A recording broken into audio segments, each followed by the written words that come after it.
give you a challenge, you know, they make you kind of jump hoops. And then others, it falls into place. I think the fact that I had Vincent Van Gogh in front of me, this picture of him, you know, and I think that helped, you know, because I was kind of, you know, I had a format, really. A blueprint. Yeah.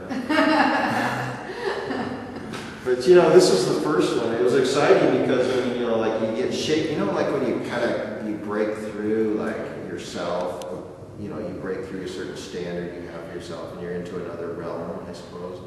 And you get kind of shaky in your head, like, shaky. I'm farther than I should be and where I'm going, you know. Yeah. I've never had that. I have this one piece, it's one of my favorites to this day, and it's, you know, the only way to describe it is it's the closest thing I've come to Salvador Dali, and it's such a departure from anything else I've done.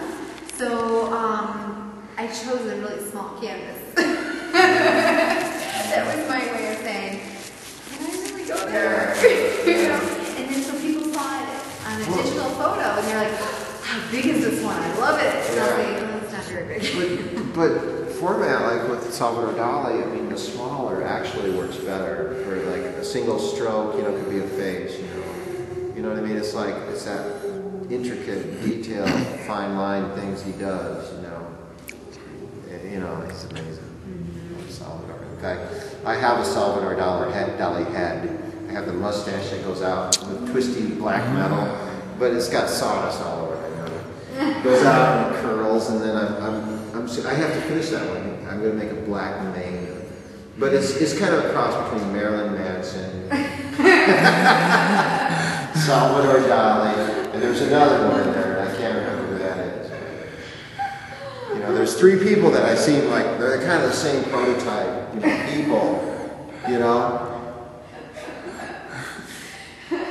You know, because he was kind of, he really messed with the media, you know, he was something, you know. Marilyn Manson did the same thing, he was all doing tricks and stuff. So, I mean. Those crazy artists. Yeah, well, Salvador Dali had a whole language, you know, he invented a language, you know. I mean, he's just off the scales for craziness. I love his work, though. I love his work. Yeah, oh yeah. I like his figurative stuff so much. The long-legged women, you see the long-legged little, you know, I got those little people I did. I have the long-legged girls, and all the guys are monstrous and short. That's my design. So guys are going to be thick and clunky and short and monstrous. Or like animals like fur, and then the women are all going to be elongated.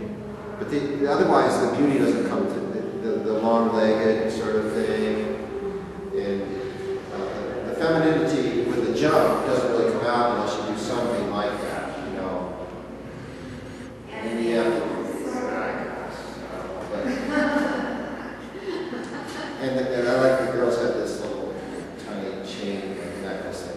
Looks like a chain, and it had like little chunky nails for legs and flip and then over here another monster. She's got him, just taking him out for a walk.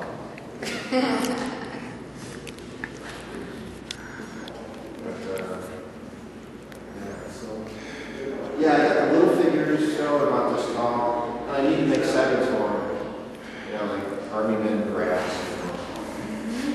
You know, like trailers, you know, I need to make a little village for them, and I haven't done that yet. But, you know, there's so many things I put on hold. You know. Yeah, I can see that. Airstream trailers. Yeah. Or it's just another world, you know, like the trees are all this stuff, and then,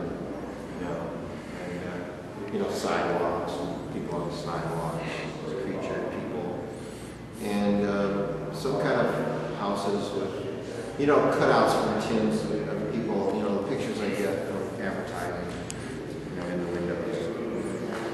And that's still to come. Stay tuned. All right, we'll be watching. Yeah. Thanks, guys.